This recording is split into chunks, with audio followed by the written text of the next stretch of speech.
One of the hardest parts of being a dementia caregiver is realizing that something you said accidentally made the situation worse. Not because you meant to, not because you don't care, but because dementia changes how the brain processes language. In this video, I'm going to share 3 common phrases that can unintentionally trigger anger or resistance, and what to say instead. Let's start with the first one. The first phrase to avoid is, "I just told you that." This usually happens when your loved one repeats the same question. You might respond with frustration, "I just told you 5 minutes ago." But here's the reality. Dementia damages short-term memory.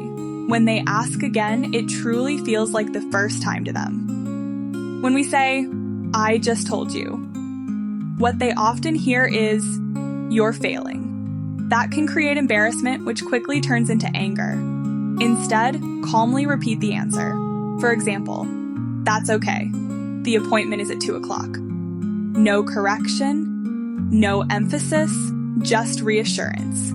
You're protecting their dignity, and that alone can prevent escalation. The second phrase to avoid is, "That's not true." Maybe they say, "I need to go home. My mom is waiting for me." Your instinct might be to correct them. "That's not true. Your mom passed away." But to them, that belief feels real. Correcting it feels like confrontation. Instead of correcting the facts, respond to the feeling. You could say, "It sounds like you miss your mom. Tell me about her." Now you've shifted from conflict to connection. When someone feels heard, their body begins to calm. The third phrase to avoid is, "You can't do that." This often comes up around safety. Maybe they're trying to leave the house alone. When we say, "You can't," it can feel controlling. And dementia already takes away so much independence. Instead of blocking them directly, redirect them.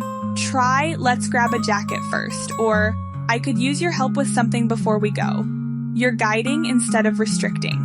That preserves their sense of autonomy while still keeping them safe. Now, one important thing, if your loved one suddenly becomes much more aggressive, paranoid, or confused than usual, especially if it feels like a sharp change that can sometimes signal a medical issue. Infections, especially urinary tract infections, are very common triggers for sudden behavior changes. So if you notice a major shift, contact their doctor. And I want to say this clearly, if you've said these phrases before, you are not a bad caregiver. Every caregiver has. Dementia caregiving is learned in real time. The goal isn't perfection, it's adjustment. Small changes in language can prevent big emotional reactions. And over time, those small shifts can make your days calmer and more connected. You are not alone in this. And with the right communication tools, these moments can become easier to manage.